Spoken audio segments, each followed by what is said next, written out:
दोस्तों, शिक्षा यानी कि एजुकेशन को लेकर मिसाइल मैन एपीजे अब्दुल कलाम का मानना था कि शिक्षा के जरिए सामाजिक परिवर्तन लाया जा सकता है, लेकिन सरकारों की उपेक्षा का शिकार एजुकेशन सिस्टम माफियाओं का सेक्टर बनकर रह गया है। जबकि शिक्षा हर बच्चे का न सिर्फ जन्म सिद्ध अधिकार है, बल्कि आज देश की जरूरत भी है। हर कोई ये बहुत अच्छे से जानता है, फिर भी सरकारी तंत्र की लापरवाही से गरीब बच्चों का भविष्य खतरे में पड़ता जा रहा है। खबर अलीगढ़ से है, जहां कुछ ऐसा हुआ है जिसे लेकर सियासी बखेड़ा खड़ा हो गया है और बसपा प्रमुख मायावती ने सरकार को किस तरह से आड़े हाथों लिया है, मैं आपको दिखाता हूं, बताता हूं। नमस्कार, मेरा नाम हिमांशु मिश्रा है, आप देख रहे हैं 4PM न्यूज नेटवर्क। दरअसल दोस्तों, उत्तर प्रदेश के अलीगढ़ की राजा महेंद्र प्रताप सिंह यूनिवर्सिटी से संबद्ध कॉलेजों में पढ़ने वाले अनुसूचित जाति और जनजाति वर्ग के हजारों बच्चों की स्कॉलरशिप पर संकट आ गया है और इसने सियासी बवाल शुरू कर दिया है। बहन जी ने इस मुद्दे को उठाते हुए योगी सरकार को जमकर लताड़ लगाई है। मायावती ने इसे दलित छात्रों के भविष्य के साथ अन्याय बताया है और कहा है कि राजा महेंद्र प्रताप सिंह विश्वविद्यालय अलीगढ़ से संबद्ध कई जिलों के दर्जनों कॉलेजों के हजारों SC/ST वर्ग के छात्र व छात्राओं की छात्रवृत्ति का सरकारी स्तर पर अब तक सही से समय पर निपटारा नहीं होने के कारण उनके भविष्य के अधर में लटकने के खतरे से लोगों में भारी बेचैनी व आक्रोश व्याप्त है। प्राप्त जानकारी के अनुसार विश्वविद्यालय व जिला प्रशासन द्वारा भी इस संबंध में बार बार पत्राचार के बावजूद लखनऊ स्थित समाज कल्याण विभाग स्तर पर असंवेदनशीलता व लापरवाही बरतने का परिणाम है कि लगभग 3500 दलित छात्र व छात्राओं के शिक्षण जीवन पर भारी खतरा मंडरा रहा है। चूंकि माननीय मुख्यमंत्री जी के विशेष प्रयासों से ही अलीगढ़ का उक्त विश्वविद्यालय स्थापित हुआ है, इसके सुचारू संचालन में भी सही रुचि लेकर खासकर हजारों दलित छात्र छात्राओं की इस गंभीर समस्या का समाधान वे तत्काल जरूर निकालेंगे, ऐसी उम्मीद है। इससे पहले नगीना से सांसद चंद्रशेखर ने भी ये मुद्दा उठाया था। उन्होंने 18 जून को एक लंबा चौड़ा ट्वीट करते हुए लिखा था, उत्तर प्रदेश के जनपद अलीगढ़ स्थित राजा महेंद्र प्रताप सिंह विश्वविद्यालय में अनुसूचित जाति के छात्रों के साथ हुए अपमान और छात्रवृत्ति में भेदभाव से मैं अत्यंत व्यथित हूँ, आक्रोशित हूँ। अनुसूचित जाति वर्ग के छात्र छात्राओं के साथ न केवल छात्रवृत्ति के अधिकार को लेकर अन्याय किया गया, बल्कि उन्हें अपमानित करने का प्रयास भी हुआ। छात्रों के अनुसार उन्होंने जब अपनी छात्रवृत्ति फॉर्म रिजेक्ट किए जाने के संबंध में कुलपति के कार्यालय में वार्ता की तो उन्हें उनके पहनावे और सामाजिक पृष्ठभूमि के आधार पर नीचा दिखाया गया। एक छात्र से कहा गया कि तू मजदूर का बेटा है, तुझे हवाई चप्पल में होना चाहिए था। छात्रों को धमकी दी गई कि मैं ऐसे क्षेत्र से आता हूं जहां से लोगों को उठवा लिया जाता है। ये व्यवहार न केवल गंभीर रूप से अमानवीय है, बल्कि भारतीय संविधान के अनुच्छेद 15 और 17 का स्पष्ट उल्लंघन है। छात्रवृत्ति कोई अनुग्रह नहीं है, ये वंचित समाज के छात्रों का अधिकार है, जिसे उन्हें उनकी सामाजिक आर्थिक स्थिति के मद्देनजर दिया जाता है। मैं उत्तर प्रदेश की सरकार और विश्वविद्यालय प्रशासन से ये मांग करता हूं, नंबर 1, सभी रिजेक्ट छात्रवृत्ति फॉर्मों की उच्च स्तरीय जांच हो। नंबर 2, अपमान और धमकियों की स्वतंत्र न्यायिक जांच हो। तीसरा, सभी छात्रों को उनकी छात्रवृत्ति तत्काल दिलाई जाए और उन्हें मानसिक प्रताड़ना से राहत दी जाए।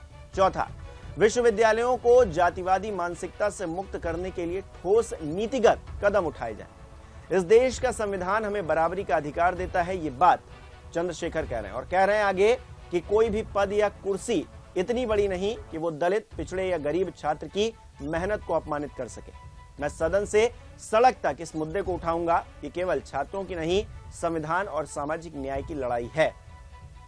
दोस्तों, आपको बताऊं कि राजा महेंद्र प्रताप सिंह यूनिवर्सिटी से संबद्ध कॉलेजों में पढ़ने वाले SC/ST बच्चों की स्कॉलरशिप में देरी और कथित भेदभाव का मामला सामने आने के बाद ये सियासी बखेड़ा खड़ा हो गया है। सियासी तौर पर पहले चंद्रशेखर ने ये बात कही और 11 दिन बाद मायावती भी उसी बात को कह रही हैं और सरकार को कहीं ना कहीं कटघरे में खड़ा करने का और ये जो पूरा कांड हुआ है इसमें न्याय की मांग की जा रही है। लेकिन ये शोर लखनऊ तक शायद नहीं पहुंच पा रहा है, सीएम हाउस तक नहीं पहुंच पा रहा है, तभी इसे लेकर विपक्षी दलों में और भी ज्यादा नाराजगी बढ़ती जा रही है।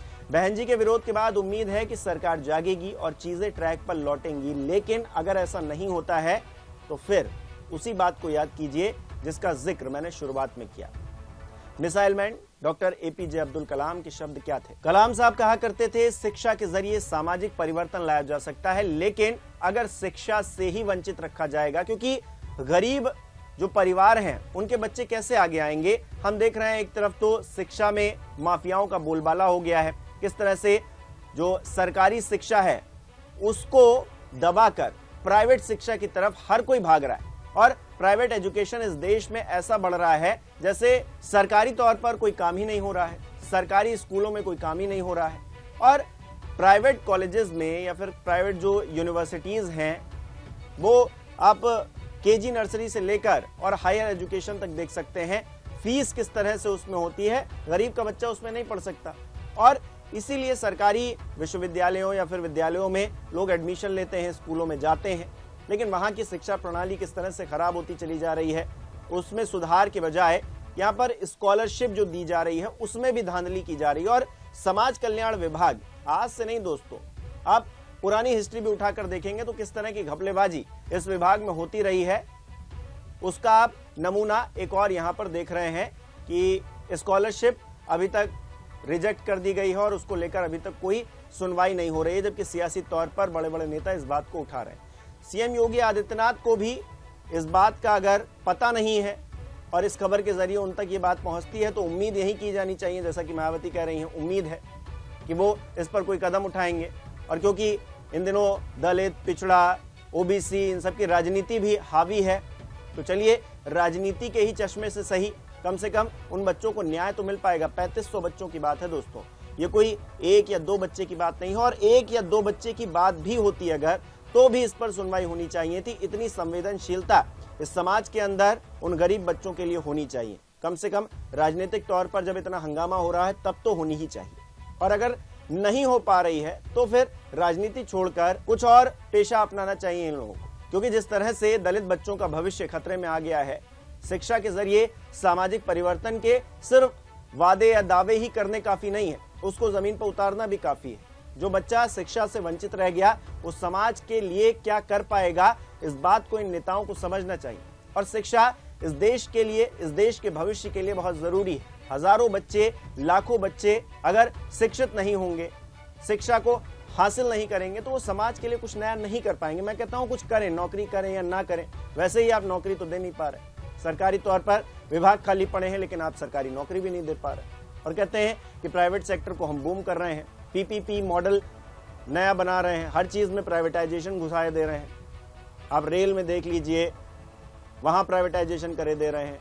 आप बड़े बड़े शिक्षण संस्थान हैं वो किस तरह से प्राइवेटाइज हुए जा रहे हैं, उनको देखिए।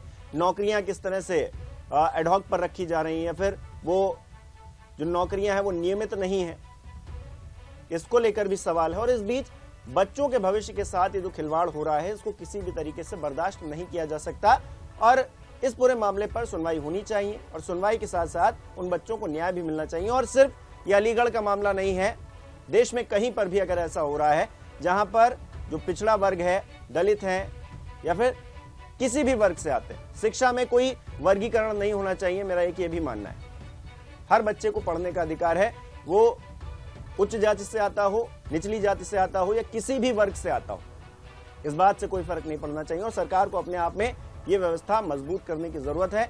जो लोग वंचित हैं, जिन लोगों के पास पैसा नहीं है, उनको स्कॉलरशिप जैसी जो व्यवस्था है उससे मजबूत करने की जरूरत है, ताकि वो पढ़ सके, आगे बढ़ सके और इस देश के लिए कुछ नया कर सके। आप इस पूरे विषय पर क्या सोचते हैं, आपकी क्या राय है, हमें कमेंट करके जरूर बताइए। इस वीडियो को लाइक कीजिए, कमेंट कीजिए, दूसरे लोगों तक शेयर कीजिए, और अगर चैनल अब तक सब्सक्राइब नहीं किया है तो उसे भी कीजिए।